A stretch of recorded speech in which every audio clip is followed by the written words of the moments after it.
Welcome to the League of Women Voters of Kentucky Oral History Training. I'm Mary Hughes, co-president of the League of Women Voters of Lexington, and I'm here today with my co-president, Jennifer Jackson. This morning's speaker, Sarah Schmitt, is the Oral History Administrator for the Kentucky Oral History Commission, a program dedicated to reaching across the state to record and preserve the diverse stories that are part of Kentucky's rich and colorful history. In addition to administering oral history grant programs, Sarah can provide methodology workshops, help access interviews and collections across the state, consult about community documentation projects, discuss recording equipment options, and more.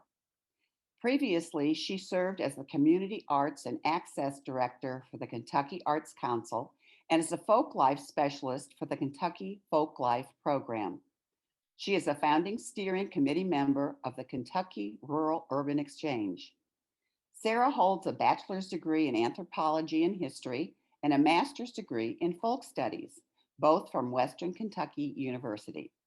She is a Cub Scout den leader, merit badge counselor, and avid camper, usually a happy one. We are very excited that Sarah is willing to share her expertise in this introduction to conducting oral histories that focuses specifically on conducting interviews with women active in government and politics. You'll learn tips and tools for finding interviewees, choosing equipment, formulating questions, hearing for recordings, and more. We will be putting this knowledge into action with the kickoff of the Lexington League of Women Voters Oral History Project, led by Hannah Koff. Hannah is a graduate student at the University of Kentucky studying historic preservation. She has an interest in public history, historical architecture, and women's history. She has her bachelor's degree in history from Indiana University. She is looking forward to taking on this project and learning more about the League. At the end of this program, we will let you know how you can get involved either as an interviewer or by sharing your story. But right now, let's give our undivided attention to Sarah Schmitt as she shares her knowledge with us. Sarah? All right, thank you all. I am going to attempt to share my screen. And I need to do it in a special way because I want to make sure that I am able to share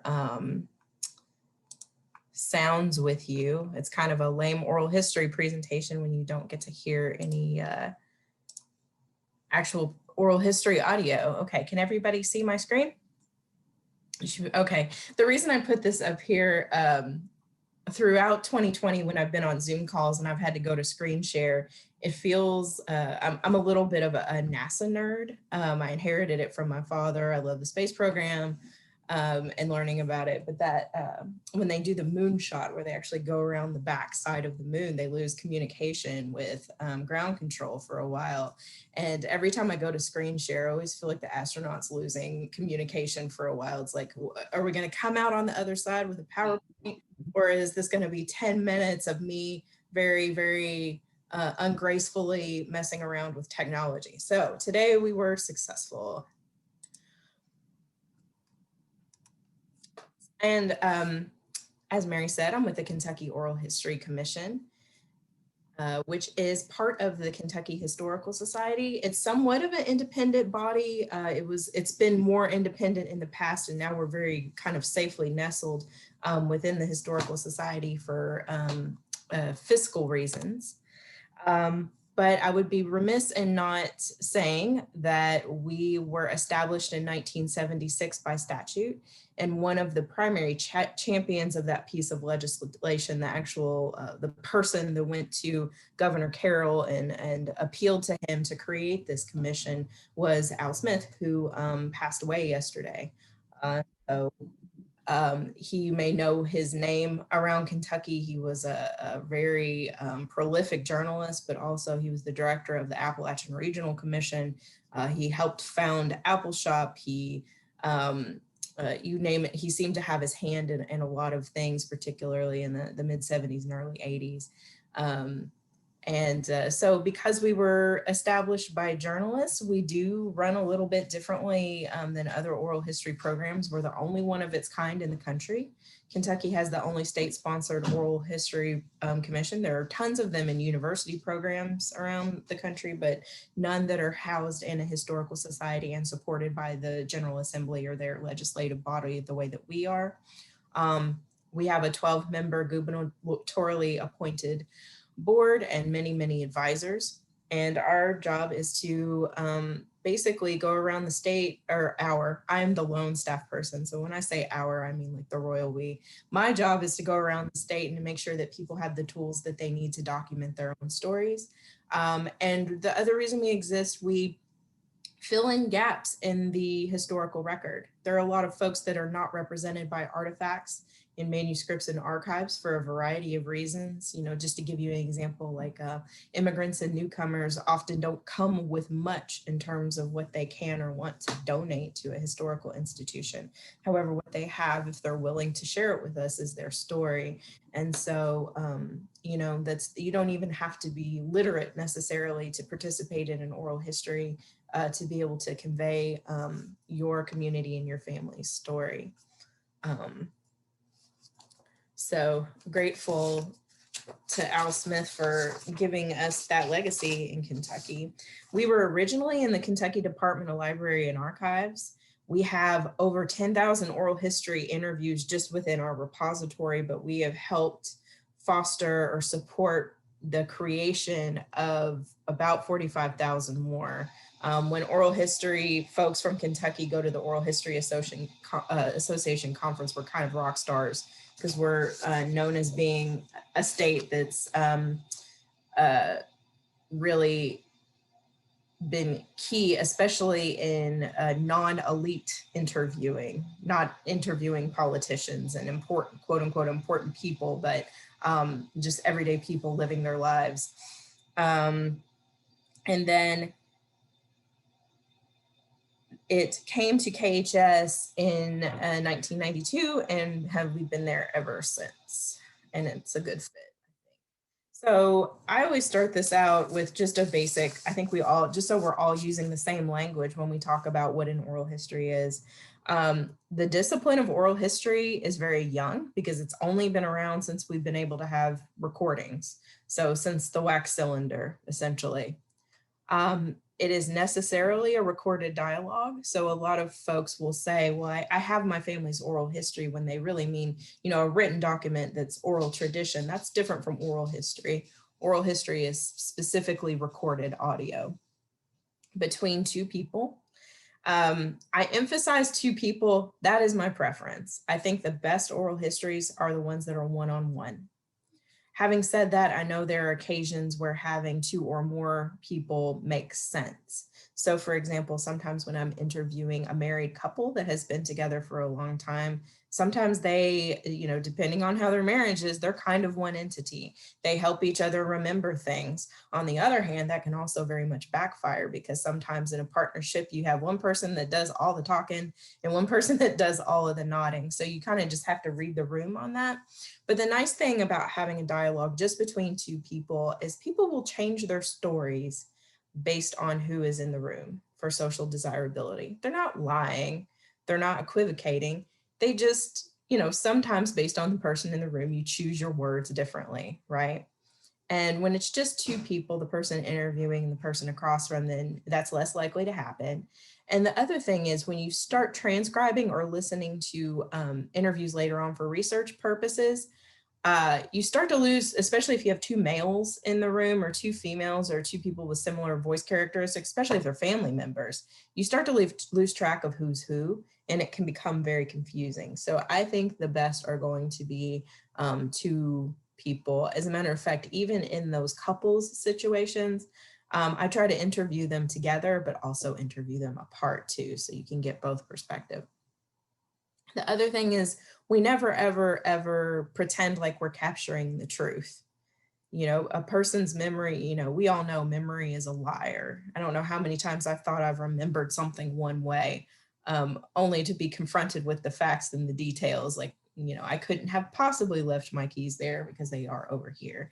It gets even more complex when we're talking about memory. So these are personal memories of historic significance, and they should never be taken on their own without other parts of the historical.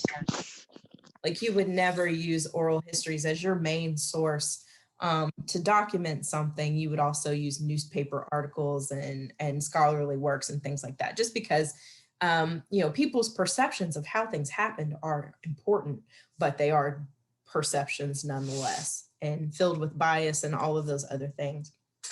The other key point is, even though we were established by journalists, we're generally not recording in the moment. We do try to give some distance, like let it be actual history. COVID-19 has been an exception, mainly because people are at home and want to do this. And the way things are rapidly changing, and it feels like last month is history, as opposed to right now, the way things are changing. And I think too, it's important to interview people of all ages and at all stages of life. I think there's a perception of oral historians that we only document people who reach a certain age, senior citizens, but we should be interviewing people today about recent events at all stages. People will call me and say, I have my mother or my father was a World War II veteran and they're getting up in years. And I think it's important that you come interview them. And I think to myself, absolutely, but I wish I had been able to interview that same person at age 20, at age 40, at age 60, because, as your life changes, as you take on different statuses, as you become a parent or you get married or you have a career or you have other life-changing events, it changes your perception of what happened. Every time you recall a memory, you change it. And I'm sure some of you all have memories that may have meant one thing in your teens. And as you get older and you learn more about like the dynamics of race and gender and those types of things, you might have like a different perception of that same memory. So thinking about people of all ages. So, but I am not an oral historian. I hear this all the time. I'll say, no, I cannot come to Paducah to record your father's story, but you definitely can. And people say, oh, well, I'm not an oral historian. So this is my grandmother's cookbook. She passed away in April, but as you can see, she was not like much of a cook. But we didn't starve to death, right? So the secret about oral history is that not everybody can be a great oral historian, but a great oral historian can come from anywhere. It really is just a matter of practice. And like I said, or like my introduction said, I am going to be doing some tips and keys to move you along, but a lot of it is just, your first interview is going to be like that first pancake off the griddle. You might as well throw it away. And then they're just going to get better and better after that. It's a matter of habit. You don't have to be a sound engineer to operate this equipment. And really the keys are just be familiar with the equipment, practice with it, prepare vigorously, listen intently during the interview, and then painstakingly care for the files that you're creating. And it has great value. It helps perpetuate, being a good citizen, frankly. So don't feel as though you have to take copious notes today. I put a link to this in the chat and now I can't access the chat box, but I'll put it back in there. But this is a guide that I created a few years ago. You will find it to be dated. The introductory letter is from Regina Stivers, who was at the time the head of the cabinet. She is no longer. So, you can see like, the administration changed between now or when this was published and now, but the content is still great, and it includes everything that I'm going to be talking with you about, and it is available online. The idea was the Oral History Commission wanted to commemorate the 19th Amendment's anniversary. However, we knew that statistically speaking, we were not going to find somebody who had cast their first vote to interview. However, we wanted to document the legacy of women in politics and government in the intervening years. What else? Yes, suffrage is important, but involvement, how has that changed with getting the right to vote? So you can find all of that in here. So what you're going to be embarking on is what I call a community oral history project. You're really documenting a community, people that all share a common culture, right, as being connected with your organization. And so with that, it's important to get a good team together. You've already determined a great topic and a scope. And I think varied skills and experience is important. Involve youth in local academic programs if you can. And remembering that everybody experiences place differently, and that this is important when selecting both your team of interviewers and your narrators. And sometimes that perspective will determine who does what interview. For example, when I have to interview folks, I have a counterpart at the Arts Council who is male. There are some interviews that I'm never going to get as well as he can, because he can walk into a space as a man and get a different interview than I do. And I know that. Same thing with diversity, both racial and ethnic diversity and geographic diversity. There's some times where one interviewer is going to be better than another because they're not going to have as much context and experience as much tension if they're able to get the interview. They will be able to get the interview. So I think you can divide tasks up. Not everybody is going to be as fond of the interviewing part of it. Some people are going to like to be the archivists. Some people are happy to go along with you to the interview and control the equipment while you ask the questions. And I think it's important to have all of those roles represented and make sure everybody feels comfortable in the type of role that they're doing. But if you're adding new folks to this project, just be honest about the time commitment. It can be a time consuming process. Oral history interviews run between 45 and 120 minutes. And the reason for that is because most of the oral histories that had been collected up until 2005 were on cassette tapes. And 45 minutes is one side of a 90-minute tape or two sides of a 120-minute tape. They can go much longer than that now, because with digital, as long as you've got enough memory, you can just record and record and record and record. But that's just the interview itself. There's also making the phone call and doing a little bit of a pre-interview. And then there's all those sort of like things that you have to do to tie up the loose ends after the fact. So it's not just, doing a little bit of 45 minutes here and there. It can be more than that. I recommend that you all look into this oral history manual. It takes you through doing this type of project. One that I feel strongly about is coming up with a one-pager about your project. And this is something that includes your mission and your scope, all the folks that are going to be working on it and what their roles are, and what you intend to do with it. And this is perfect for if you intend to go for any grant funding or private foundation funding. You have this ready to sort of inform that process, but also your interviewees are going to want to know, like, what is this all about? And rather than having different people explaining different things in different ways, you have one set of language and you can use that and pass it out. So develop, no more than a page, including all those details. And this manual kind of talks you through creating one of those. And it's a nice larger, my manual will give you the brass tacks. This is if you want to go a little bit deeper. And I think it's really user-friendly and helpful. So before you even get started, these are the questions you need to answer. So this can inform that one-page piece too. And the first thing you think about is actually the last thing you do with the interviews. The last thing you really do with the interviews, other than if you're going to be like doing some kind of project with them, is to submit them to the repository. But you need to be thinking about where it's going to go first thing, because they may have a certain way that they want you to do things. And therefore, it's going to inform a lot of the rest of the questions. So for example, if you were going to be donating your oral histories to the Kentucky Historical Society, I have a certain release form, and we'll talk about those in a minute, that I would like you to do. And I have a background information form that I like you to do. I also have standards in recording that I would like you all to meet. And so knowing that ensures that your work won't be in vain. Your oral histories are going to go somewhere where they will be saved forever, and that you'll be able to meet those requirements. You'll also want to determine what type of paperwork is needed.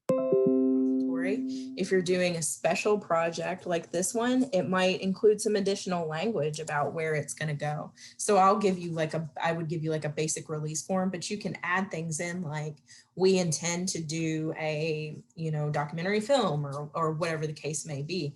And so you want to have that all prepared, because interviewees are entitled to look at that paperwork before they sign it and ask questions about it too.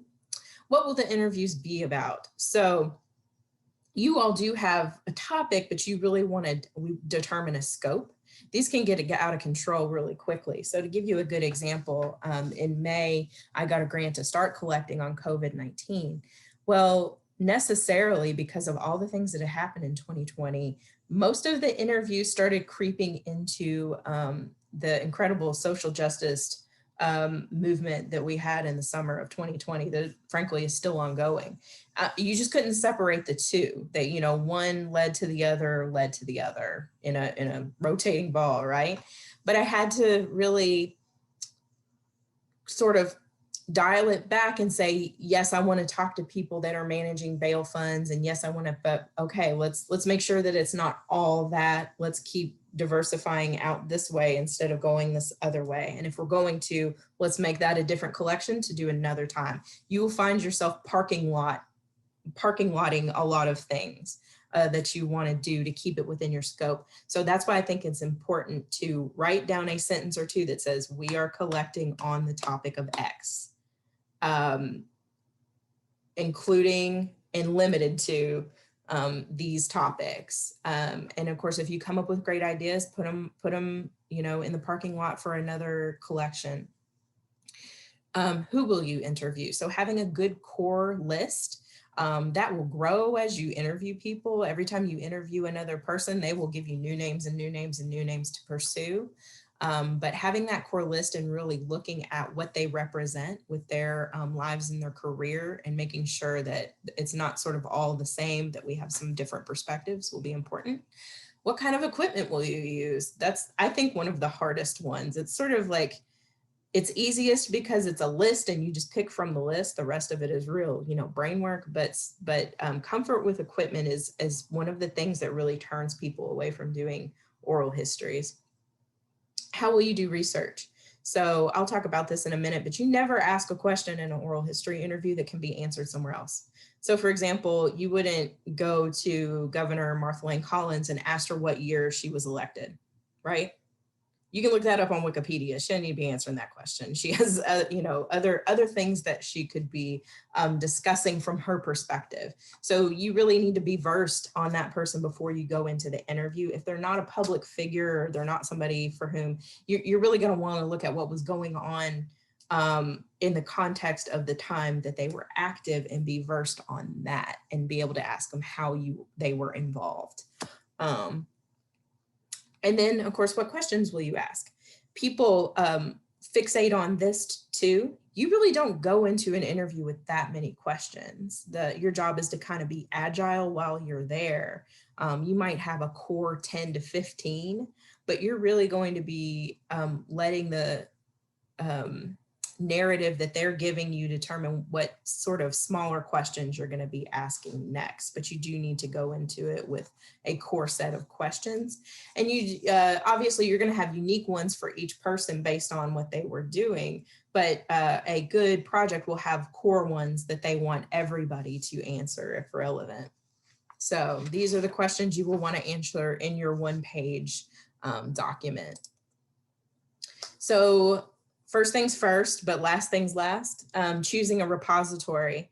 Where will interviews live? This is hard. When it was cassette tape, people were really willing to take them because it was an object and, it went on a shelf and they kind of knew what to do with it. Now that everything's born digital, like digital photographs, it's harder to find a good repository because they have to be They have to have digital archives, which not everybody has at the moment. But these are some good guideposts. There are some public libraries that will take them. I can tell you that the Nunn Center at University of Kentucky can handle them. The Burge Center at UK can handle them. The Oral History Program at U of L, the Library and Manuscripts at WKU, the archives at Berea, and of course our institution can all handle digital collections. But the same things still apply. So even if you have like paper objects, a lot of times when you take an oral history, people will give you ephemera and things like that. You have to do the same thing no matter what. You have to have climate control. You know, you don't want to store these in a storage facility that just, you know, those outdoor garage type things, or in your basement or in your attic. You have to plan for media obsolescence, meaning whatever we're putting these on right now is not going to be the forever thing. I mean, I have gross upon gross of compact discs in my office that we thought were going to be the be all and end all that will tell you that this is going to change. I don't know what the next thing coming down the road is going to be, but it will come. Practice redundancy. So when you do an interview, take it off of that SD card, get it on a hard drive, put it on a cloud drive, and have backups upon backups upon backups. Because anybody that's had computer failure or hard drive failure, or even had your cell phone just like die and lose all your pictures, you know that how important it is to back up digital files. And then you also are going to be thinking about how storing these release forms, right? And let's go ahead and just talk about release forms. So oral history interviews are an agreement among 3 people. And I say, even if you're interviewing a family member, you should have a release form, because everything's all good right now, but you never know what can change. Basically, it's an agreement among the interviewee and the interviewer that says that we all created this together. I can have it, you can have it, and the repository can have it, and we all maintain copyright. And that the repository is going to be the one that's in charge of taking care of it forever and make it publicly available if that's what I want to do with the interview. You can put restrictions on this, you can add things to this, but that's the bare bones sort of what a deed of gift should say. Oral history interviews are subject to copyright laws. They are considered intellectual property. And I will not, it used to be back in the day, we would accept interviews that didn't have release agreements, but I will not accept them because for me, it's not a legal issue. It's a matter of ethics. Without a legal release form, I don't know what that interviewee's intent with that work was. And without their intent, I'm just not willing to take it. So these can be just, I don't know if this will come up in your interviews, and I've never had a collection like this, but they are subject to subpoena.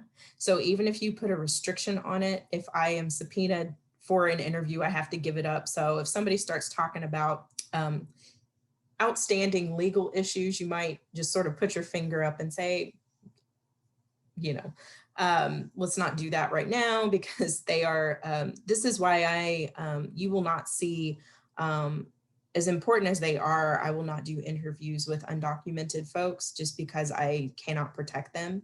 And I think their stories are important, but I know I'm legally obligated, depending on what happens, to turn interviews over. I don't take anonymous interviews. Generally, and most repositories won't. And some folks do request that they don't want the interview released to the public until they die. In that case, that's fine. But usually what I say is, why don't we put a specific date on it, like 50 to 75 years, because we can't check obituaries to see when people pass and find out. So if someone starts talking like that after they give an interview, they can put a restriction on it, but let's make it a time instead of a date. And then, let's see, data sheets are really nice. This is something that should accompany an interview. And what this does is a cataloger or a processor, the person that's going to be putting in an online archive, doesn't have the time to listen to the whole interview. And this gives them the best information for cataloging it. So that's why we request that document. And there's an example of that included in the guidebook. And I always give these to participants in advance, whether I email it or mail a copy, so that they can look over and ask some questions. It's written by the Kentucky Tourism Arts and Cabinets legal team, so it does have that sort of legal diction to it, and sometimes there's questions. And then I always bring 2 copies to an in-person interview, and we sign them together. And that way, because what I end up doing if I don't do that is I forget to bring the legal release agreement all together, or I go home and I forget to make them a copy, and they're entitled to have a copy. So we just sign them in tandem right then and there. And then indexes are perfect too. And this is when you basically go through the interview and you just write down, you write the time stamp, and then you write when the topic of the interview changes. And that makes it more accessible to the public. A lot of times when researchers come to the Historical Society, when they come to our library, they'll find out their oral histories and they'll get real excited. And then we hand them, you know, a cassette tape player, and they're less excited because they realize they have to listen to maybe 120 minutes, and they ask for the transcript. Well, that is an expensive, time-consuming process, but an index is something that will at least let them know I can fast forward to 20 minutes in and get the information I need. So all of those steps that you take is a stitch in time that saves 9, because it means that researchers will be more likely to use them in the future. Okay, so here's the part that people are scared about, usually the part that they don't want to have to do with. Everybody feels real comfortable sitting down and having kind of a conversation with someone, but it's when you put that piece of recording equipment in between that it changes everything. And my thought is a beautiful interview that's done on poor equipment, I can't save. There's nothing I can do about it. So I always encourage people to use the best quality equipment that they can get their hand on, because I have so many wonderful interviews that were done on reel-to-reel or cassette tape that, you know, they were just kind of using like a dictaphone kind of a situation, and it's real fuzzy, and the tape was a poor quality tape, and now it's starting to deteriorate, and I can digitize it and I can do a little manipulation, but boy, if it had just been done on the best thing at the time, it would be, you know, night and day. The recording standard right now is really high. It's 19 kilohertz and 24-bit. That's better than CD quality. Any equipment that you borrow from me will already be set to that, so you don't have to fool around with any of the settings.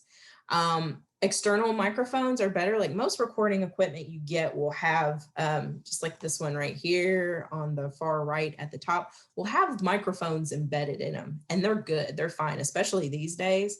But it's even better if you can get external microphones, especially right now if you want to keep 6 feet difference, because you can use those microphone cords to sit at 1 foot or one end of a 6-foot table and someone else at the other end.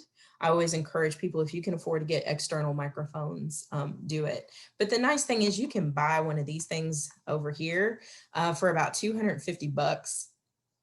And if you want to add US microphones later, you can. So it's not, you know, you can get started, decide if it's something you want to continue doing, and then you can invest more in it if you want to. And then I don't like those little teeny tiny SD cards, not the kind of 1-inch ones, but the ones that are smaller that have to have an adapter. I just think as that gets smaller and smaller, it's more likely to be corrupt. I know if you've ever had like a flash drive that you've used and used and used, and all of a sudden you put it in your computer one day and you can't access the files, those portable media are really highly susceptible to corruption. And so that's why I say the minute you do an interview, get back, put it on your hard drive, put it on a cloud. Don't leave it on that little card, because that little card is supposed to be temporary. So let's talk about options. What I have to loan to people are all those Zoom H4n recorders that are about $200. Mine come with external microphones. I think those are the best option for the price. And you'll notice basically you can set it very easily, and all you have to do is hit that big red record button and you're good to go. And it'll show you the levels on it. Excuse me. Another good option down on the right-hand corner, if you have laptops and you just want to go ahead and use your existing equipment, you can download a free software called Audacity, and that'll record for you, and you can get one of these. It's called, you want to make sure, because there's a Yeti and there's a Yeti Pro. You want to get the Yeti Pro because the Yeti Pro is the one that will record in this 96 kilohertz 24-bit for you. The others are not quite there yet. And that's about $270. That's a great microphone. The cool thing about this one too is it's great for Zoom meetings. It can record in different directions. So if you're doing like a board meeting and you want to record a board meeting that's at like a table with people sitting around it. So it's versatile. You know, the other one is really for doing oral histories. This is going to be your more versatile option that uses pre-existing equipment. I like it. I use it for recording a podcast myself, and I've done at least one interview with it, and so far so good. And we do have those to loan as well. But my main thing is, I always tell the story. I had a woman call me. She had been involved in doing oral histories in the 70s, and then she had her children and her career and was retired and wanted to get back involved. Of course, the technology had all changed. So she called me up for some advice, and I recommended that Zoom H4n at about $200. And I said, you know, it's just one of those things, with this kind of equipment, you're not going to find what you need at Walmart. You might find it on Amazon, but you're not going to just go out and get it somewhere. There's no Radio Shack anymore. And she said, well, I have to go. That's a kind of a big investment for just a hobby. I'll have to go ask my husband. And I was like, okay, fair. And then she called me back a few days later and she said, well, I talked to my husband and he said that was too much. So what should I get instead? And I almost said a new husband, but in lieu of that, I think she ended up going with the Zoom there's a Zoom product that's like one down from that. They're not bad, but I would stay in that Zoom brand if you're going to go down one, because they kind of make the best things right now. So these are, just to be clear, you're not going to be recording MP3s, which is what you normally listen to, like on a cell phone or an iPod, if anybody still uses those anymore. These are going to be uncompressed WAV files. So they're pretty big, which is why it's so important to find somewhere to store these and to have external hard drives as a part of your project, because they do get up into the gigabytes for one interview. So, and then people ask, you know, you've recommended this really expensive equipment. How are we supposed to get it? We do have a technical assistance grant program. It is not a monetized grant. Basically, we give you training, which you've already had, so you can skip one step, and we will loan you the equipment to do a project. And then coming soon, I've partnered with the Kentucky Department of Library and Archives, because they have a circulating system. They have interlibrary loan to buy some recorders. So if you just want to do a one-off interview with a family member, or there's somebody in your community you want to document outside of this project, or even if you want to borrow them for this project, you'll soon be able to get them through your local public library. They'll basically get them from KDLA and ship them to wherever you are through interlibrary loan. And then, so getting into the meat of doing an interview. So once you've chosen an interviewee, you are going to think about location. And so we did for a while this past year sort of change our standard and allow people to do Zoom interviews.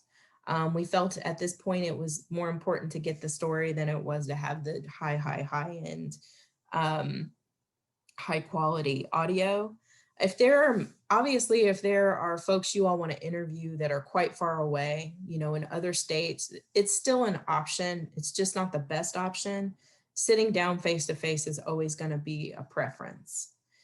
And as far as locations of interviews, what's funny, I put this picture of these old ice boxes out in front of an appliance store on here, because the refrigerator is the bane of an oral historian's existence, because most people do want to sit down and do interviews in their kitchen because it's comfortable, there's a table. You do not realize how loud your refrigerator is or how loud your HVAC system is until you start doing an interview. And I have a colleague that will take his car keys and put it in someone's freezer and close the door and unplug the refrigerator, basically to say, I'm turning this off, but I'm not going to forget to turn it back on because I got to get my keys out of here. I don't have the gall to go into someone's house and do that. But that's the first thing you're going to be thinking about is noise, because that's another thing. A beautiful interview with a bunch of background noise is a horrible thing too. People don't realize too, like a few folks have had those Audubon clocks that have a bird chime that chimes like every hour on the hour, and you'll be in the middle of an interview and all of a sudden wah, wah, something will start squawking at 3 o'clock.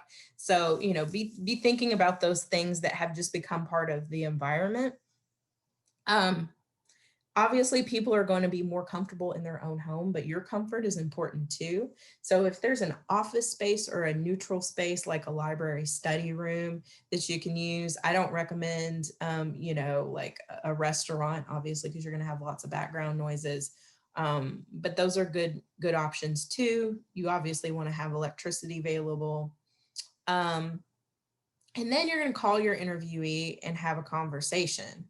You do a pre-interview.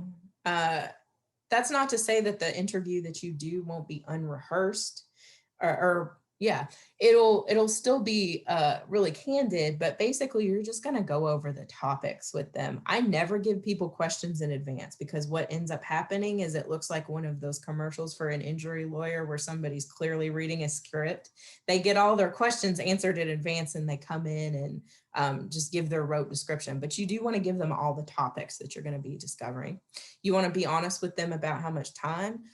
My feeling is in Kentucky, it takes twice as much time as it might everywhere else, because when you come in, you got to sit down, you got to have coffee, you got to have a chat, you do your interview, and then you got to chat some more. And then you have to say goodbye in the living room, goodbye on the porch, goodbye at the car. So be honest that it's going to take, you know, a whole afternoon or a whole morning to do an hour-long interview because of all of the setup and prep, and also building a relationship if you don't already have one with that person. And then don't pick a holiday, especially with family members. It is very tempting to try to do your interviews when people are all there together. The problem is holidays are so hectic. You know, I don't know how many Thanksgiving, you know, interviews I have around the last part of November, where you can hear people rattling pots and pans in the background. There's children screaming. There's people coming in asking questions while the people are trying to do the interview. So try not to pick a busy time like that. And like I said, just give general topics and not comments in advance. And then you're going to want to do your research. So never, like I said, never ask an answered question. If you can find it somewhere else in the historical record, there's no reason to ask that. Now, you know, especially if it's someone who has had a public and political career. Now, with everyday folks, obviously you're going to want to ask them when their birth date is and things like that. But for everyone else, you want to make sure that you are getting to what cannot be found anywhere else. Formulate open-ended questions. These usually, like if you've ever worked in journalism or had a journalism class, I think even in basic English classes, they tell, you know, it's a question that can be answered with something other than yes or no. Obviously, you're going to confirm details, but your core question shouldn't be yes or no questions. They should be very open-ended. I love day in the life questions. These are when you would go to somebody and one of the first questions you ask, rather than all of these little short, choppy questions, are, so take me through a typical day in your life of being the mayor of Lexington. And so they have to take you from like 8 o'clock in the morning to 10 o'clock at night and give you experiential details. And what that does is it starts a trend of long answers instead of short answers. And it also will give you lots of things to feed off of, taking you through a day. This is great for any occupation, especially if you're interviewing about occupation.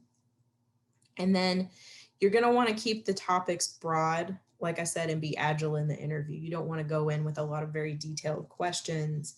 And you're going to want to follow up and be intently listening in that conversation to come up with those more detailed questions on the spot.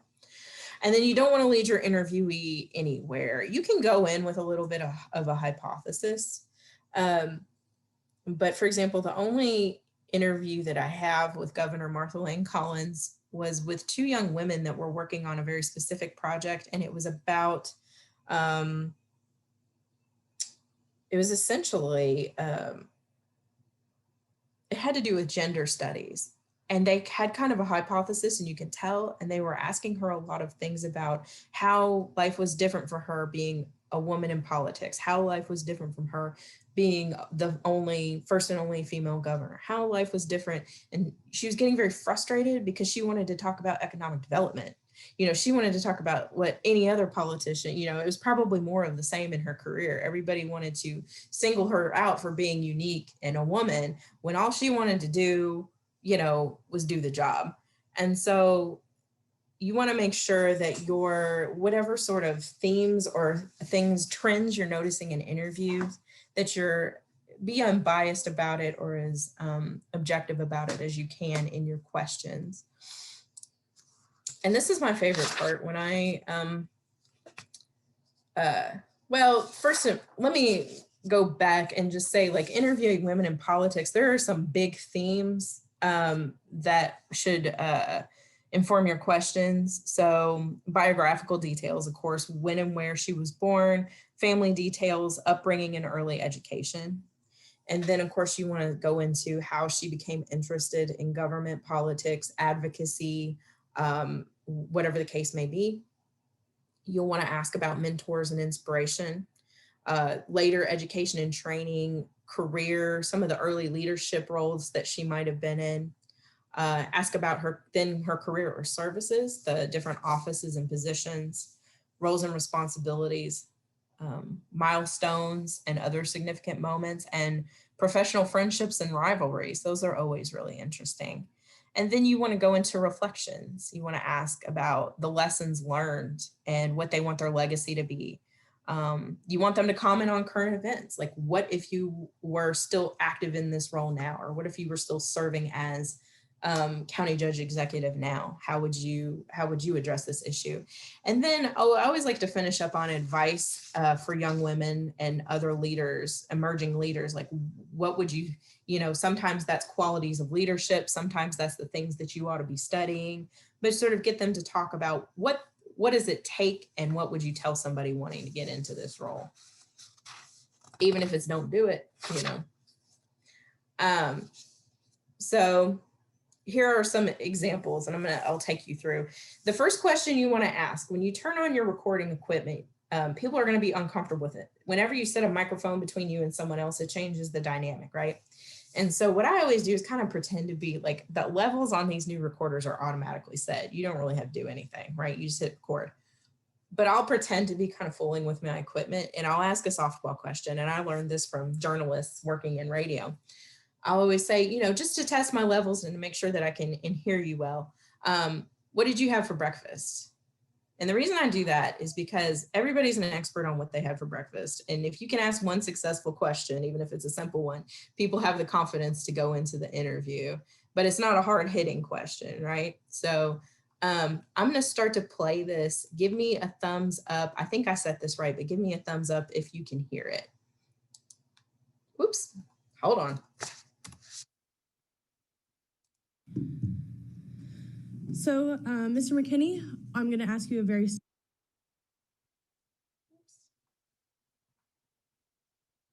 What did you have for breakfast this morning? I had my standard breakfast of Cheerios and milk. Can hear it? Every morning. You can? Gotcha. Yes, okay, good. Okay, the levels look good. All right, and that was my sneaky little way of testing my audio by letting you listen to a softball question. So that was my intern, Hannah, and she was, Hannah. Sorry, I read your name, Hannah, while I was trying to say Emma. My intern, Emma, did an interview with Harold McKinney, who's a county judge executive in Boyle County. And that was her first interview, and that was her softball question. And the next thing you're going to want to do is give an introduction. I usually write this down because if I don't, I'll just trip all over it. It's kind of like sometimes when I call to make an appointment with the doctor, I'll write down everything I need to say because then I'm not like, but you'll say essentially, hi, my name is Sarah Schmitt. I'm with the Kentucky Oral History Commission. I'm sitting here interviewing Hannah Kopp today. We're going to be talking about her career as the county surveyor in Bullitt County. And it is March 20th, 2021.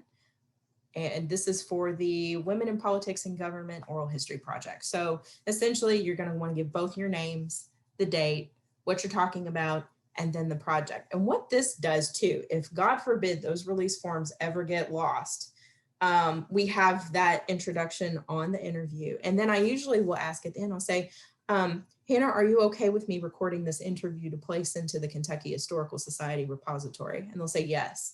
And that way, even if we lose that paperwork, we still have that interviewee's intent. And I think that that's important to put that verbal consent in the intro too.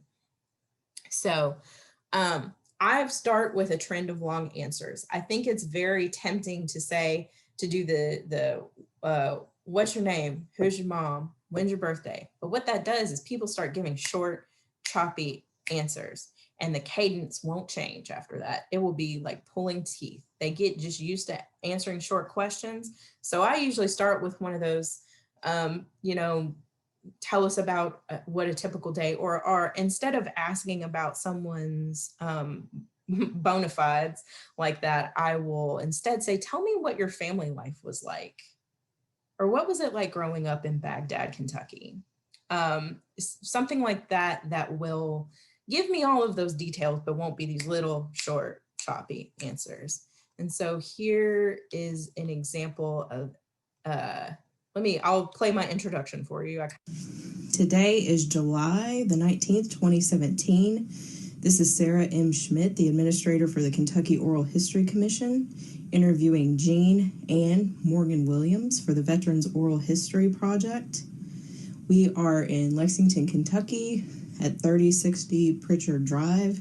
It's 5:17 in the evening, and we're going to be talking about Jean's service in the Naval Reserves as a WAVE.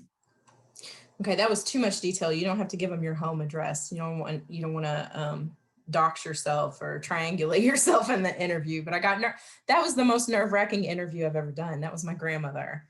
And I wish, the one thing I didn't ask her about, she was an avid poll worker. She was just like, loved to serve by being a poll worker. And that's one of the occupations or whatever that I wanted to collect for this initiative. And I just didn't even think about it. And unfortunately, she's gone now. So, but here is Emma starting a trend of long answers with Harold McKinney. Hold on, keep clicking off of the arrow a little bit. So, Mr. McKinney, tell us a little bit about your time serving as the county judge executive of Boyle County. How did you get to this position? I was appointed in 2008 by Governor Stephen Beshear. Okay, so rather than saying, what position do you serve in now? She already knew what his role was, and she just said, tell me how you got here. Well, of course, tell me how you got here can start with an appointment. It could also start with, well, when I was 12 years old, I saw, this politician give a speech or whatever. So it can elicit longer answers. It also can elicit some long answers. I always like to give myself doing bad examples of how to do things, because even after doing as many as I do, every once in a while, you just forget. One of the things I have problems with is asking one question at a time. I get excited and I want to know a lot of details, but the problem is I confuse the interviewee. They're like, which one do I answer first? And I forgot your first question already. So here's me doing it poorly with my grandmother. And what did you have plans for what you were going to do when the war was over? Or was I was going to get married. I had plans. And so, about how long, what was that like, the transition going from having been living in a hotel to, how long did that take? What did you do in the in between time? Well, he got out. He got out in February. He came back from China, Burma, India in February. Okay, so I asked her about 3 questions. I said, how, what, and how long did it take that transition, going from the Navy back to civilian life? And she got so confused by the question. She was like, I'm just going to answer the previous one and tell you about how I got married, basically. So you make sure that you're really only asking one question at a time if you can help it. Again, avoid closed-ended questions. Obviously, you're going to want to do follow-ups. Like if you want to confirm a detail, you can ask a closed-ended question, but your big main topic should not be. And then here's another hard thing. So if you're used to having conversations with people, you learn to show them that you're listening by confirming that somehow. You'll go, uh-huh. Or, if someone tells you something really shocking, you go, oh my gosh, I can't believe that. Or, you give feedback verbally, right? During an oral history interview, we should not hear the interviewer unless they're asking a question. And so if you're used to going, uh-huh, yeah, or being just really giving a lot of verbal feedback, you have to learn to be a nodder. And that's Nodder. So oral historians are great mimes. We're great at showing how we feel about something or that we're listening with our face. So practice, instead of being shocked by going, practice being shocked by going, So that's the thing that takes the most to get used to, is recognizing this isn't a conversation. So it can go wrong though. Here's an example of Emma trying to confirm with Harold McKinney non-verbally that she's listening. An unhealthy person is not a good worker. I don't care how well trained you are. I don't care how smart you are. If you're sick, you're not going to be a good employee. It's just that simple. And you can talk about training and you can talk about education. If you're not healthy, you're not going to be a good employee. Am I right? See, that's where you can say, yes. I'm playing with you. You're going to untrain her. What? I said you're going to untrain her. Well, I intend We're supposed to nod. Well, I understand that, but you know what we're doing? We're having a conversation. No, it is not. It's not a conversation. I wasn't going to tell him that to his face, but poor Emma was just sitting there. He's saying all of these things about healthy workers and she's just nodding. And all of a sudden he says, that's where you say yes. And I think that, just in his role, he's so used to people giving him verbal feedback that he was just taken aback by somebody that wasn't replying. But, we do spend a lot of time cutting these things up into clips for exhibits, for podcast episodes, for radio, for, you name it. And it's always a little easier if we have that person's uninterrupted dialogue and that it's just you in the background doing this. So the other thing that's hard, especially if you're used to conversation, is being okay with silence. A lot of times when we're having conversations with each other, silence is perceived as a problem with communication. That person didn't get it or they're not engaged. In this case, you have to learn to be okay with it. And it's hard. It's very uncomfortable. So what I had to learn to do is to put my hand on my thigh. And after a person sounds like they've finished up their thought, I count to 5 with my fingers. I just tap them on my thigh, give it a good 5 seconds. And sometimes they are ready to move on. And other times they'll start talking again and they'll say, one thing I didn't include was this. And it can be the most profound thing that they've said in the interview. So give space for them to say what they need to say. People will go off on tangents and that's fine. You just handle them gracefully. Usually what you do is you let them finish their thought and you say, thank you for sharing that with me. But I want to go back to, you said something about, the Court of Appeals. And I want to cycle back to that real quick. So sometimes those tangents end up being what researchers are looking for in the future. So obviously you want to keep them on track, but handle it gracefully, because it's not an interrogation or a journalistic interview. We are letting people tell their stories. A big thing, this is getting into that not having a hypothesis that I was talking about earlier, or at least not letting your hypothesis influence your questions, is try not to ask leading questions. And a leading question is a question that your interviewer cannot answer without somehow challenging or confirming your opinion about something. This is the most egregious example of leading questions I've ever heard, and I'm going to play it for you right now, but it can be more subtle than this. What would you say between those days and the days we live in now? Were they more peaceful, and were you more at ease in your early days than the public is today? Sure, more ease, more ease. Would you say that life was easier? Life was easier. Life was easier. And say, there's a few people and we had no trouble with one another. Isn't that wonderful? Yeah. First of all, I highly doubt that any of that is true. Were those days more peaceful? But he asked the question. First of all, they were yes or no questions, so they're bad to begin with. But also, there was no way that person can answer that question without creating conflict if they didn't say yes. What if they said, no, it was terrible. We didn't have antibiotics. We were racially segregated. There were few people, and we had no trouble with each other because we weren't around each other because, isolation. There was no way to answer that question except to appease the interviewer's preconceived notion about what he thought the past already was. So, you want to avoid putting your spin on what you think the answer to the question is in the way that you answer the question. So I talked a little bit about being agile during the interview. This is an example of, I had a core question that I asked, and it required follow-up. Do you feel like at the time that anybody treated you different because you were a woman in uniform versus a man in uniform, or do you think that it was mostly equal? Oh no, it wasn't equal. They really didn't.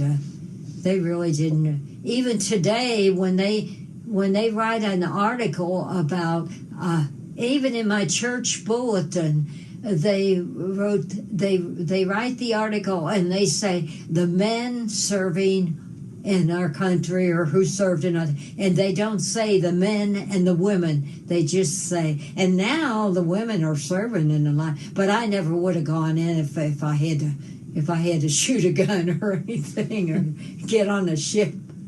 I got on a ship in Cleveland. I got on a submarine, but I just got on it to look at it. I didn't want to go out to sea. Why was there a submarine in Cleveland?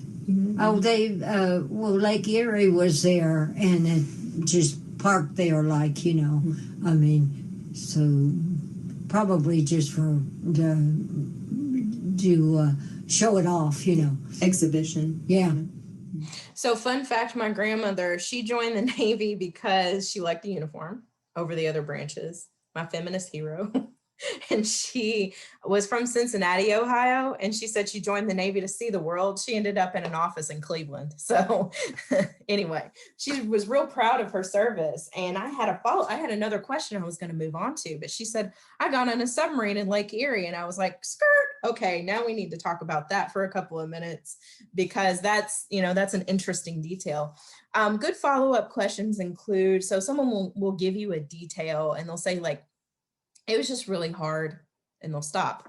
And that's your chance to be like, how so? What was difficult about it? So you're really going to try to get them to give you, like I said, those experiential details. So ask for really specific examples. And then last but not least, look for signs of exhaustion. I don't know how many interviews I've heard that could have ended 10 minutes before and been a lot better. And frankly, you could have gone back and done another whole 40-minute interview. It's hard remembering things. It takes a lot of brain power. And as an interviewer, you're going to get exhausted. It's going to go by very quickly. And at the end, you're going to feel fatigued because you're going to be doing 3 things at the same time. You're going to be looking at your equipment and making sure that that's running, unless you have someone with you to do that for you, which I recommend your first couple of interviews going in pairs and one person doing the equipment, the other person asking questions till you get a hang of it. And then you're going to be asking these questions, but you're also going to be jotting down notes about what your next follow-up question is. And you're going to be listening intently to what they say at the same time. So it takes a lot out of you. So never, if things are starting to wind down, even if it's at 45 minutes and not an hour, just let it come back later if you have to. And then after the interview, so after the interview, you're exhausted and you almost never want to think about this interview again. You're just so relieved that it's over. A good experience, but just an intense one. But there's still work to be done, and almost as much as you've already done. So you're going to be moving these files over to a hard drive and or a server. Remember redundancy. I think it's important to have someone that serves as the pre-archivist on your project, who you can say, hey, Hannah or whoever, I have this file, rename it for me. So you're going to name the files as the repository suggests, or at least consistently. This is one of the easiest ways to lose a file, is to name it something weird and then not be able to find it. My recommendation is the last person's name and then the date, and then maybe an acronym for the project or something. That way, you know, this happened on this date with this person of this last name, and it was for this project. Then you're going to want to send a copy to the interviewee. If I'm there with my laptop recording, I will give it to them right away on a thumb drive, because they are entitled to hear what they said as soon as possible. Write a thank you note. So this is such an electronic dependent discipline already that I just feel strongly that it should be more than an email. It should be a handwritten thank you note that you send through the United States mail if you can. I'm keeping the thank you note card companies in business. I collect them because, like I said, everything was so sterile and electronic with this interaction that this needs to be a personal touch. And I'll send that with the interview if they haven't gotten it already. I recommend investing in some little like thumb flash drives with your brand, your logo on it, because you can use those for other things in the future. You can give them out as, just like swag bag things or whatever, but you can also use them for this project and give people interviews on them. And then you're going to want to complete your interview information form as soon as possible. You're not going to want to do it later, and all of the details are in your head. And then index if you have time and it's part of the scope of your project. So, and last but not least, obviously you're going to want to give these to a repository, but I always encourage people to share. One of the grants that I implemented when I came to the Oral History Commission was a presentation grant, because I had all of these interviews in an archive that were just collecting dust, and people weren't coming to see them and use them. And it's just like photographs. It lends itself so well to media that people are really consuming right now, podcasts, in-person and online exhibit. If nothing else, upload them to SoundCloud and share them out that way. Burn CDs, fill flash drives, just don't let them collect dust, really. And that, I would say, when you're doing the scope of your project, I would have an public accessibility plan in mind. Like, what are you going to do with these to make sure that people can see them? Don't rely on the repository to do that for us, because we have backlogs of archival material, and it may be 2 years before we're able to get your interviews up online for people to use, but they will be there forever once they are. That's the benefit. But do something else in the meantime. Put them on SoundCloud and just share them on your Facebook page, if nothing else. Obviously, you want to get the permission from the interviewees to do that. You can cut them down into clips. And so here's an example. I always think like it's more fun to listen and see a model of how oral histories are done than it is to like listen to me talk about it. So I have a couple of clips that illustrate how you can use these. And so the first one is a really recent interview with Mayor Brandy Harless of Paducah on what it was like being a mayor during the pandemic, and how her background as a health official, she's a bad woman, an interesting person, and really look up to her, but she has a background in public health. And so she was sort of, uniquely equipped to kind of deal with this situation. Wow. There we go. So at what point did you realize that something was amiss, that this was going to be an issue for, you know, not just China or America, but potentially here in Paducah? So you may or may not know this about me, but I have a background in public health. My master's degree is in public health. So in my community and my professional community, this conversation was happening quite a while before it kind of hit. The very beginning of March is kind of the marker in time for me. March 6th, 7th, 8th, something like that, was when I recognized that it was going to be important for us to act quickly locally and not just kind of wait around and see what was going to happen. When I dug in on more of the information that my colleagues were sharing about the virus and about what was already known about it at that time, it became very obvious to me that we were going to have to take quick action. Right. So, so you were already within this community that was discussing things. I mean, what was going on in China was already, you know, world news, but you were already thinking ahead that this could possibly be traveling here. Yeah, I mean, you know, I am an optimist, and like I said, my brain was all in full-scale growth, and so there was a part of me, even with my background, that didn't want to believe that it was going to put a big break on everything we were doing. Right. And so I had to really navigate that for myself. You know, okay, here's what I'm seeing being talked about. Is it truly going to hit us? Is it not? How widespread is this going to be? But I recognized very quickly that regardless of, you know, how much we wanted to put the gas on the economy locally, we could still do those things, but we needed to be thinking about the health and safety of our community at the same time. Right. And that's always been my perspective, that I think from a public health perspective, there's ways to do both. I do think it was the right thing to push the brakes as hard as we did to get started, but then I was very, very pleased to see we started putting the gas back on the economy after that. But I quickly, actually, I wrote a blog post early on in March for Kentucky League of Cities, and was writing about some of the local things that we were doing to support our community. Right, and public health has obviously been a part of what you've been doing. You know, you were moving toward, you know, a wellness center. As Andy Bashir has mentioned, you know, one of the downsides to the state of Kentucky is that our public health has not been in a great place for years, with a lot of underlying health conditions and things like that. So you were already pushing to maybe change some of those things in Paducah to begin with. Yeah, we passed the comprehensive smoking ordinance when I first got into office. That was one of the first ones in the state to be passed so that we could start to push towards that behavior change and have a healthy community. We tried to launch the Blue Zones community here. We got a lot of pushback on that, so we weren't successful there. But yes, all along in my entire term as mayor, I've really wanted to focus on health and creating that culture of health locally. And yes, you know, it is very true that coronavirus definitely highlights and emphasizes the health of a community when you start to watch people get sick and how hard they're impacted, because we know that those with underlying health conditions have a tougher time with COVID than otherwise. Okay, so some things to point out. The interviewer in that interview was a journalist, and so he has a little bit of a different style. He asked closed-ended questions. Usually they were yes or no answers, but it was clear that he had done his research, and it was clear from his question that he wanted her to elaborate.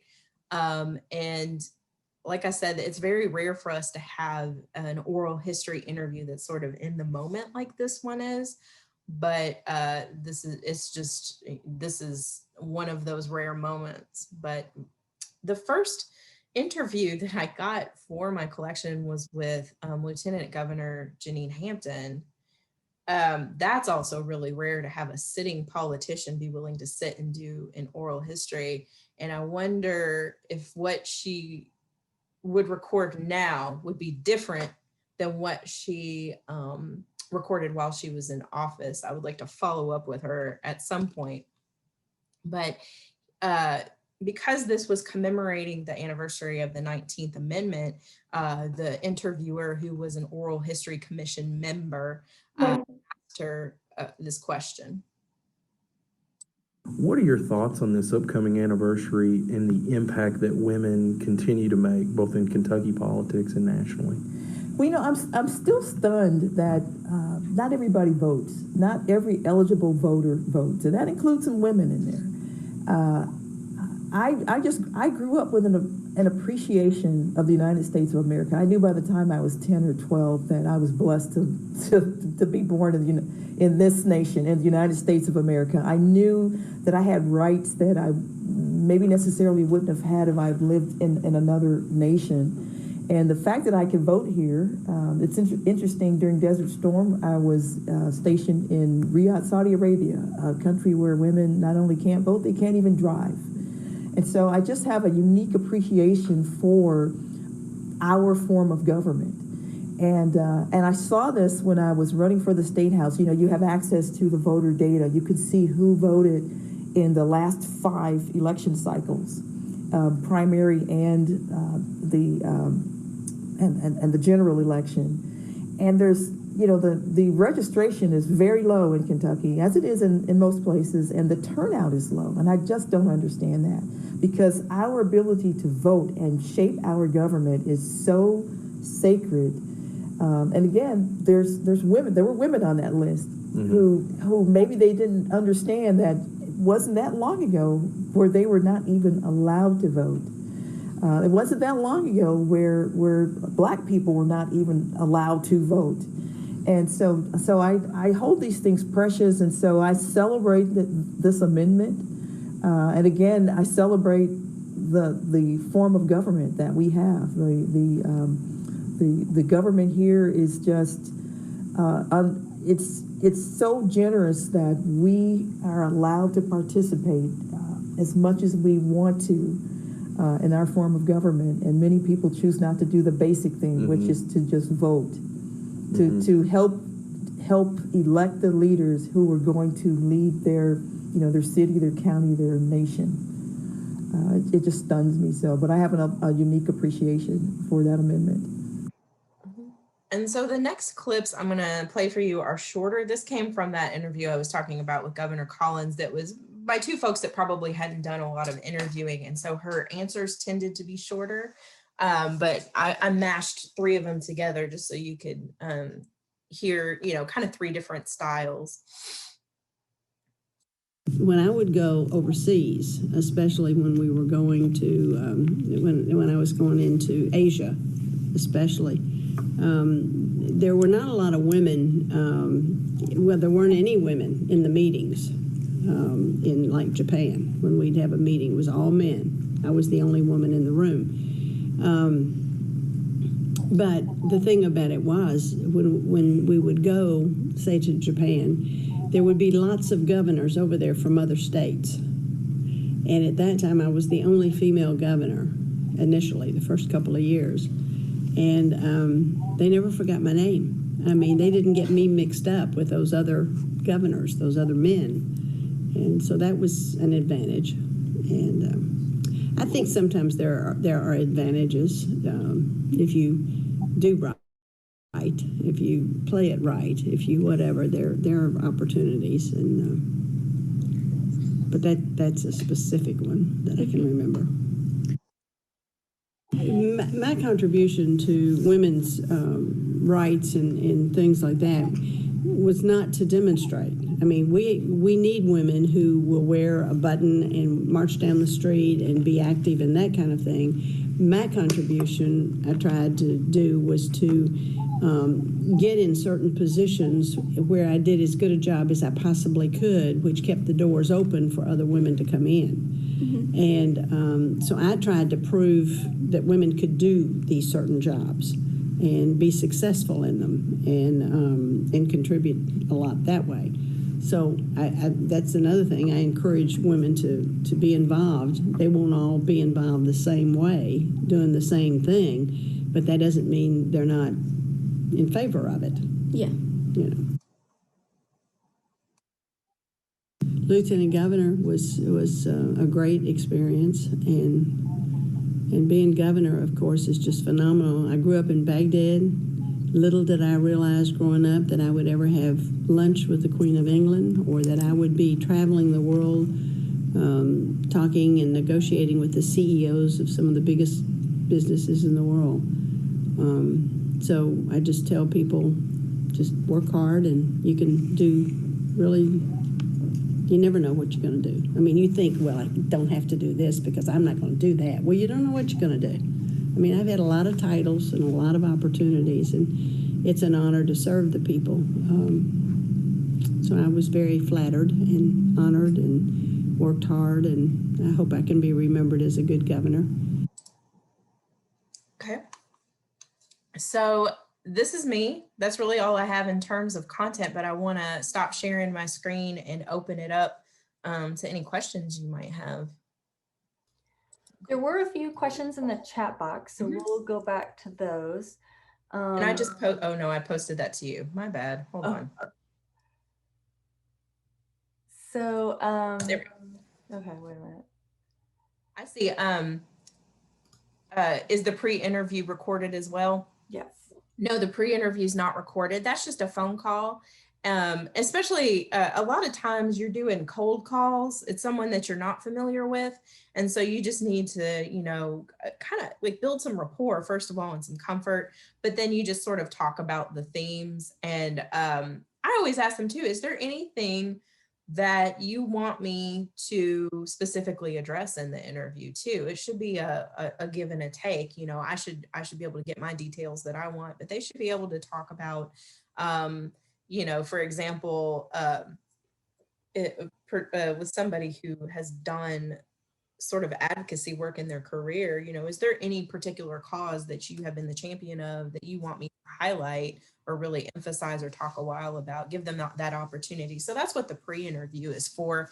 It's mainly just so that you can get in that interview and get the details more quickly and efficiently, and that you all have a relationship before going in there. But no, it's not recorded. And then Teresa McCarty had asked me, she had emailed me a question, and her question is, what about video recording? So the visual aspect would be there as well. Yeah, that's a good question. We get that a lot. So there are some oral history programs where video is all they do. From my thoughts on this, you can choose what you want to do. My hot take is audio is easy, right? It's just one dimension. And it's easy for one person to go in with an audio recorder and get an interview. With a videographer, with a video, you have to have an interviewer and a videographer. You cannot run video and ask questions at the same time. I mean, you can, I guess, if you're extremely talented, but I don't recommend it. The other thing is video files are enormous. They're absolutely enormous. And if you have an hour-long interview, most of the time it's just someone sitting there and talking. And for the purposes of saving, now obviously if your outcome, what you want is a documentary film, by all means do film. But if your outcome is to collect stories, then really audio will do. It's easier to save. It's much less likely to corrupt. It doesn't change as often. So we're up to 4K in video in terms of being the standard. That's hard equipment to get a hold of. It's hard equipment to use. You have to pay a videographer to do it, frankly. And like, I don't have the space to store it. I can't take it. And a lot of historical institutions can't. I think the Nunn Center at UK is the only one that will, but they have to be very discriminating about what they take. My exception to this rule is most people, just audio and some nice still pictures will capture that person's essence and what you need and do the documentation economically for everyone. However, if you have someone whose visual affect is part of the story, and the only example I can think of is a drag queen, you absolutely want to do video with a drag queen because their artistic expression is on their body, and oftentimes their voice doesn't match for our social construct of what we think someone should sound like and look like, doesn't match. And so I think video is very important in that context. There's a couple of other like craftspeople in their studio space, if they represent a visual media, okay, fine, some video is good. But for the most part, nice still photographs and audio is the best way to go. But again, if you got a big budget, that's something to think about, is hiring video. And then what about video recording at the same time as audio?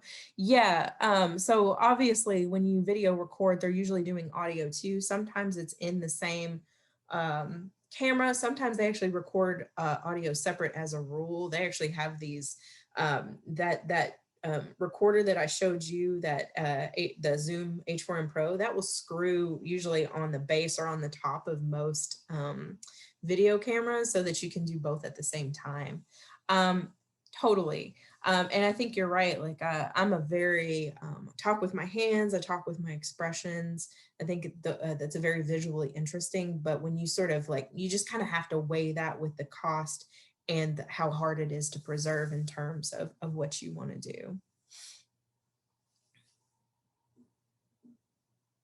Any other questions?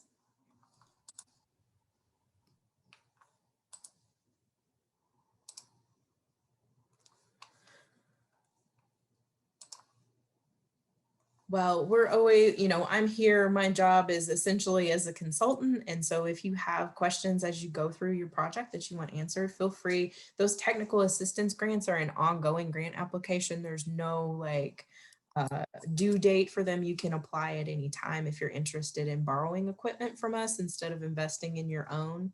But if this is going to be an ongoing project, I encourage you to invest in it. Trying to think of, I always tell people this too. So you're going to mess up when you do one of these interviews, and I'll tell you about my time messing up. It'll make you feel better. It was maybe my third interview when I was in an undergraduate, and that was cassette tapes back then. And this has happened to a lot of people, so I don't feel so bad about it. But I went to an interview. I was with my advisor. So I did this right in front of her.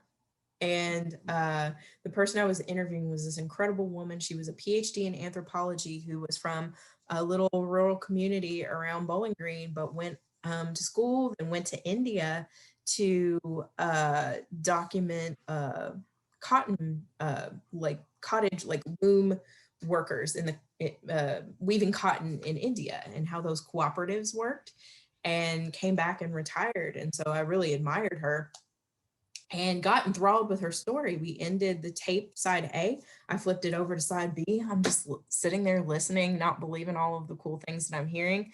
Got to the end of side B, flipped the tape over again, recorded over side A. Oh. Like I said, maybe my third interview. And then I went back to one of my other advisors and I said, so something terrible happened. And she goes, good, the worst thing that could ever happen to you has already happened. So it's all uphill from there. So they're not all going to be great. But being familiar with your equipment is one of those keys. And I will, before an interview, I will sit down in my kitchen and do a little interview with my son the day before. I've used this equipment for years, and still, just to make sure that I have that muscle memory to do it all right, I'll ask him about how his day at school went or whatever, just to get some practice in. So, all right, well, good luck on your all's project. Well, Sarah, I did have a quick question about, yeah, sure. Like you said, recommended getting thumb drives. Like what size thumb drive would you recommend to hold most interviews? Yeah, that I used to have an English teacher. When you asked her how long your paper should be, she'd say as long as your legs, big as you can get. No, but I think probably the thing is they get cheaper and cheaper, and I haven't bought them in a long time. So I won't give you what might be economically sound, but I'll tell you how big an interview could possibly be. And I would say 1 gig is plenty. Okay. It used to be like a 256 kilobyte. One of those things was $90 when I was in graduate school, and we all had them and we're coveting them. And now I find them in my desk drawer and I'm like, oh God, how did I get so many of these things, for free? So, but yeah, that's the great thing about them. Like I said, is they're versatile. You get them with your logo on them, and then you can, give them out as little lagniappes or whatever at, registration events and things like that. So. All right, great, excellent. Hannah, do you want to let people know how they can get? Yeah, I shared the link in the chat, but Jennifer and I worked on creating 2 Google Docs, or I guess surveys that people can fill out if they want to be an interviewer or they want to be interviewed, or if they have somebody to suggest. And so they're linked, and they're at the bottom of that page on the league's website, and there's like an oral history section. You just click on that, and then it has links that'll go to those 2 surveys. So that's kind of how we're starting to just gather information. Like if you have somebody you want to nominate, if you would like to, do one yourself, or if you'd like to be an interviewer, we just have that and like the basic information so that we can start to get people organized into who will be doing what. In addition to finding that on our website, and that's under programs, the oral history is under programs, you can also find it on our outreach circle. And you may not have heard of Outreach Circle. Actually, that's a new relational platform that we are organizing platform that we are using on the local league levels. And I know that like Northern Kentucky and Hopkinsville is getting ready to set theirs up. The Lexington League has one, but then also the State League has one. But we have that on our Lexington Outreach Circle. If you are unfamiliar with Outreach Circle, you don't know how it works, I highly recommend that you come to our kickoff meeting on Monday at 5 p.m. and you can find the link to that. There's a direct link access to the Zoom. There's no registration for this. So don't be surprised when it's like, oh, it's starting your Zoom meeting, because I've done that before. I was like, wait, why is this? But anyway, National is leading that, and it's going to be great. It's really just super basic. It shows you how to get on as a supporter. It's not really how you build the outreach circle or any of that. It's just how you get on as a supporter, how you upload your contacts, and how you can use it, because the league is going to start using Outreach Circle to really improve our advocacy, particularly in a time during coronavirus where we can't be out in person. This is a way that we're really going to be amplifying messages about what's going on in the legislature, and then also just events and things that we have, like this event and others too. So that you can find that also on our website is a big banner, right? When you get to the LWVLexington.com. It was this oral history training, and I just changed it. Now it is the meeting on Monday. Great. Thanks so much. I wanted to thank Sarah. It was a wonderful program, lots and lots of information. And I feel like we're, going to get started on this big project that Teresa McCarty suggested long ago. And now we're actually going to do it, Teresa, we hope. Before we end, I just wanted to remind you of the League's next event. It's going to be our women's panel in April 13th, and it's called The State of Kentucky Women Today. It's actually a follow-up to the movie that we had at the Lyric last January 2020, our last live event, and it's action plans for the future. It's April 13th, 7 to 8:30 p.m. via Zoom. You can find that link on Outreach Circle, or you can find it on our website in about a week, hopefully. We have 5 wonderful panelists. They represent legislature, business, health advocacy, and education. And it's all going to be moderated by Renee Shaw of KET. So be sure to join us. It's going to be wonderful. Thanks so much to everybody for being here. And thanks again to Sarah and Hannah. It was a great morning, great training. Thanks, everybody. Thank you so much. Very helpful.